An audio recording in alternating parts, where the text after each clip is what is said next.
Hello my dear student. आज हम लोग क्लास 11 के बिजनेस स्टडीज सब्जेक्ट का चैप्टर जिसका नाम है सोर्स ऑफ बिजनेस फाइनेंस का लेक्चर नंबर 4 लेकर आ चुके हैं।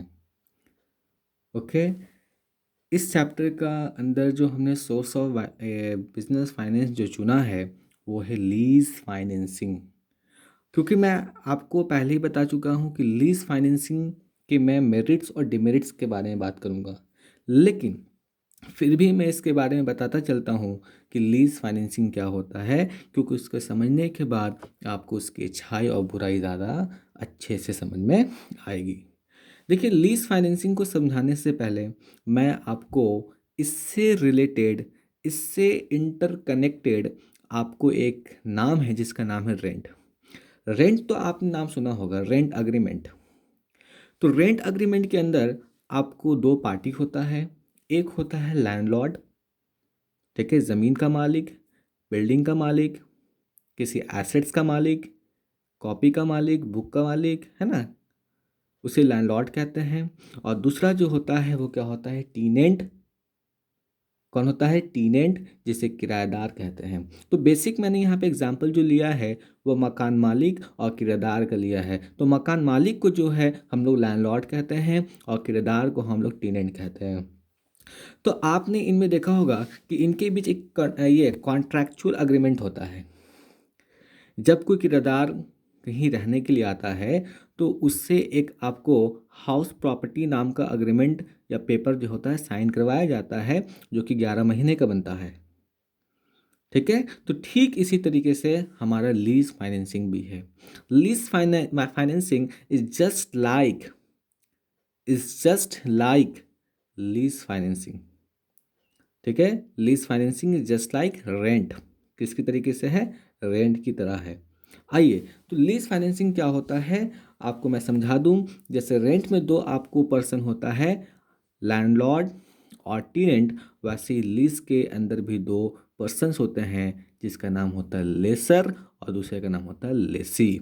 लेसर ओनर होता है, लेसी जो आपको टीनेंट होता है, जो एसेट्स को हायर करता है एज अ रेंट। बात समझ में आ रही है, ये क्या होता है मैं लिख देता हूँ यहाँ पर जल्दी से। What is lease financing? What is lease financing? A lease financing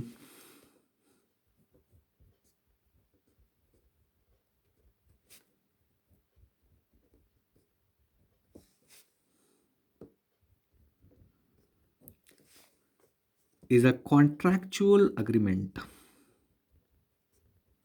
is a contractual agreement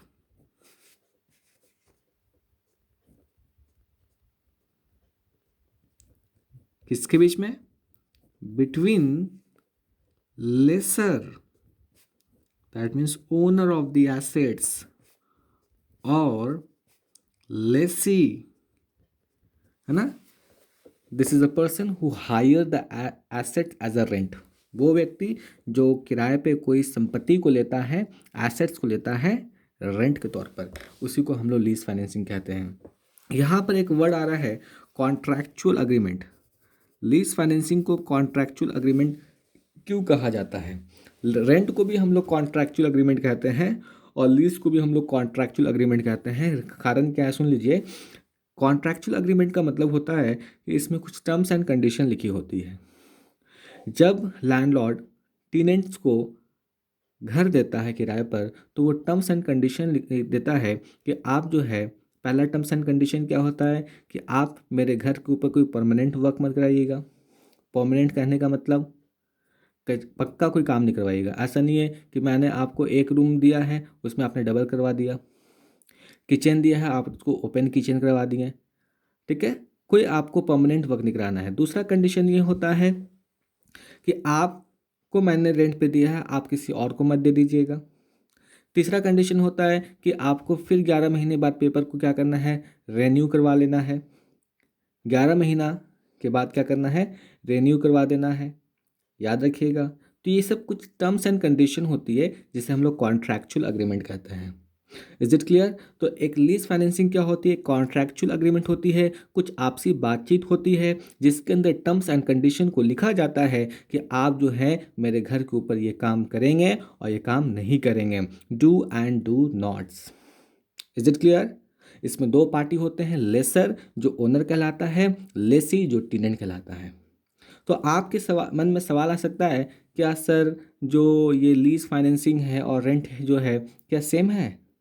तो आप लीज फाइनेंसिंग हटा के रेंट लिख दीजिए। देखिए आपको 90% सेम है, केवल 10% क्या है, डिफरेंस है। वो क्या है आप सुन लीजिए। जो आपको लीज फाइनेंसिंग जो होता है वो लॉन्ग टर्म के लिए होता है, 1 साल से ज़्यादा, 1 साल या 1 साल से ज़्यादा। अगर आप किसी चीज़ को हायर करना चाहते हैं एज अ रेंट तो आप लीज फाइनेंसिंग को चुनेंगे। लेकिन आप अगर शॉर्ट टर्म कहने का मतलब यहाँ पे 11 महीना, अगर आप किसी भी प्रॉपर्टी को 11 महीने के लिए हायर करना चाहते हैं तो वहाँ पर आपका जो ऑप्शन होगा वो क्या होगा, रेंट होगा। तो रेंट और लीज फाइनेंसिंग में यही डिफरेंस है।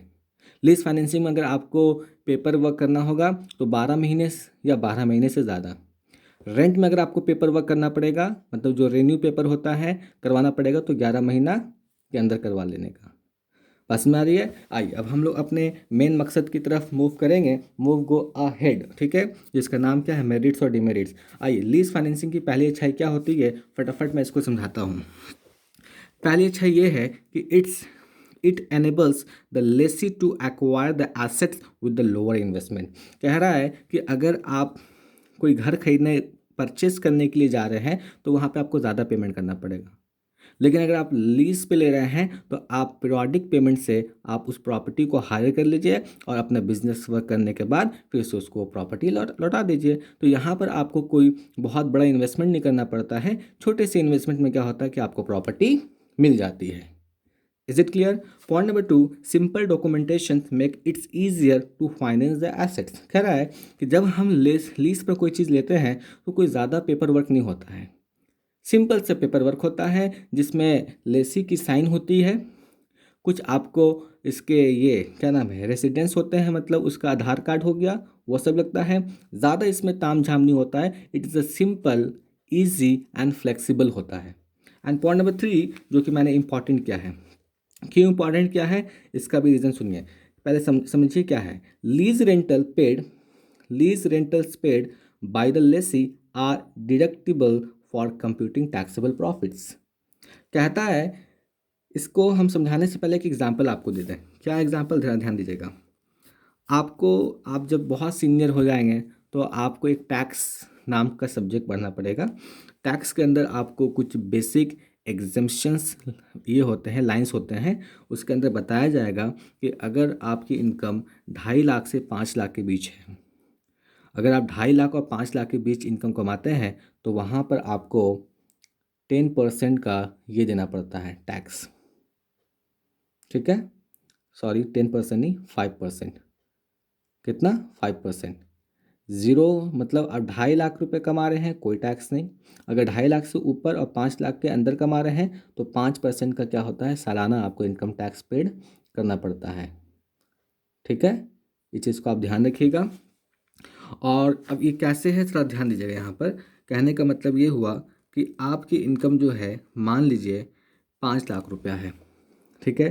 5 लाख के अंदर है, मान लीजिए 4 लाख या 5 लाख रुपया मान लीजिए, तो 5 लाख रुपया आपकी इनकम है। आपने जो रेंट पर जो मकान लिया है उसका किराया है आपका 10,000, ठीक है, 10,000। अगर आप ये रेंट नहीं पेड करते तो ये 5 लाख हो जाता। अगर 5 लाख हो जाता तो इस पे जो हमको ये इनकम टैक्स देना होता वो आपको 10% होता। कितना? 10% होता। 5 लाख या उससे ज़्यादा अगर होता तो 10%। लेकिन रेंट देने से ये मेरा कितना हो गया, 4,90,000 हो गया।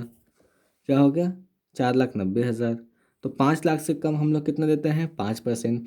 जहाँ आपको 10% देना पड़ता रेंट देने की वजह से, लीज का पेमेंट करने की वजह से, मुझे टैक्स में भी क्या मिल गया, बेनिफिट मिल गया, राहत मिल गई।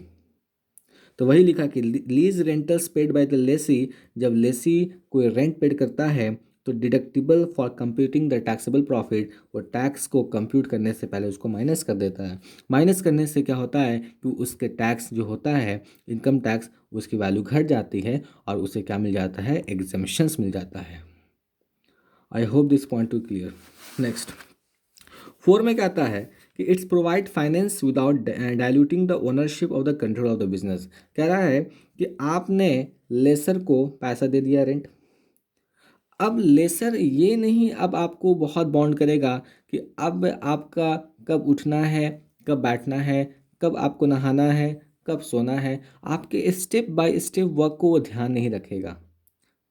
बस जो टर्म्स एंड कंडीशन जो मेरे कॉन्ट्रैक्ट में हुआ था वो नहीं करना है, बाकी आप कब आ रहे हैं, कब जा रहे हैं, कब सो रहे हैं, कब उठ रहे हैं, ये सब आपको वो बाउंड नहीं करेगा। इससे आप क्या हो जाएगा, फ्री हो जाएगा। इसका ये अच्छाई है।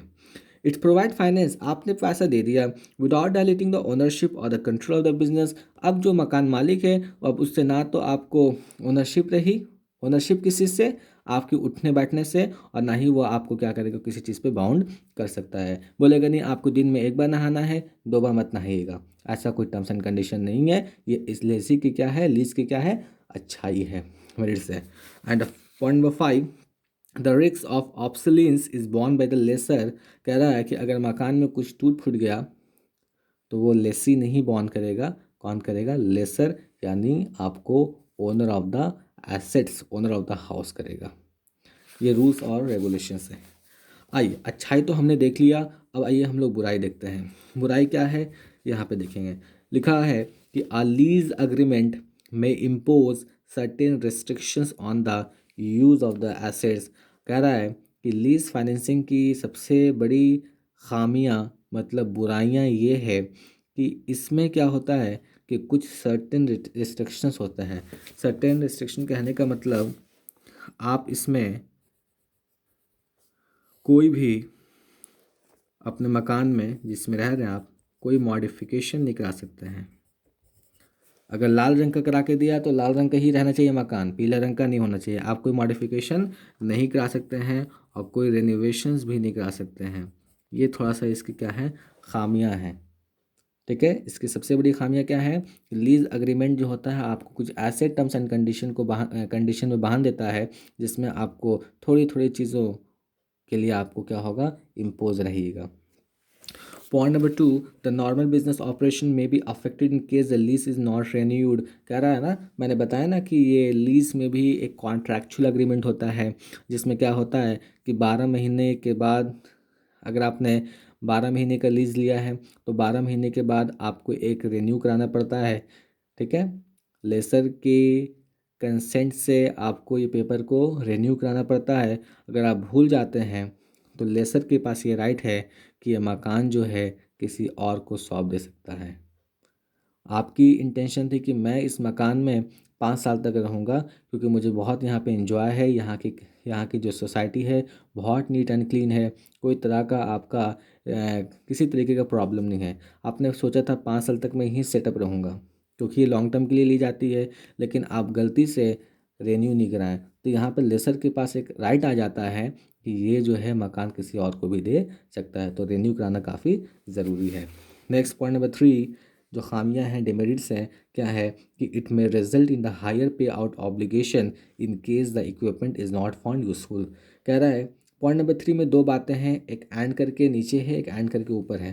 पहले ऊपर वाली बातें हम लोग समझ लेते हैं। कह रहा है कि अगर आपको मान लीजिए कि आपने जो लीज अग्रीमेंट पे किसी एसेट्स को लिया, मशीन को लिया है, ठीक है, किसी मशीन्स को, बहुत बड़ी मशीन है जो आपको बहुत ज़्यादा अमाउंट में प्रोडक्शन करती है और उस प्रोडक्शन को आपने देखभाल नहीं किया, आपके एम्प्लॉई, आपके स्टाफ ने उसको क्या किया, छू छा कर कर किसी तरीके से उसमें डिस्टर्ब कर दिया और उसका कोई पार्ट जो बहुत इंपॉर्टेंट था वो डिफेक्टिव हो गया और गलती से लेसर आ जाता है और देखता है कि ये पार्ट ख़राब हो गया है, तो वो उससे क्या करेगा, आपको बोलेगा कि इसके लिए आपको हायर अमाउंट पे करना पड़ेगा।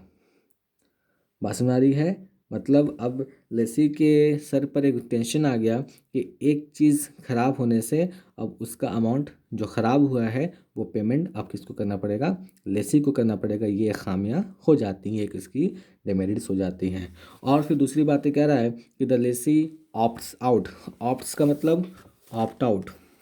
ऑप्ट आउट का मतलब होता है, ठीक है, ऑप्ट आउट का मतलब होता है आप लाइन से बाहर आ जाइए, आप अपने अग्रीमेंट को तोड़ दीजिए। ठीक है, जो अग्रीमेंट हुई थी हमारी उसको तोड़ दीजिए। मान लीजिए जो मेरी अग्रीमेंट हुई थी 2 साल की, आपने 1.5 साल में ही बोल दिया कि मुझे अब इसमें लीज अग्रीमेंट जो है आप कैंसिल कर दीजिए, इसको टर्मिनेट कर दीजिए, मतलब कैंसिल कर दीजिए।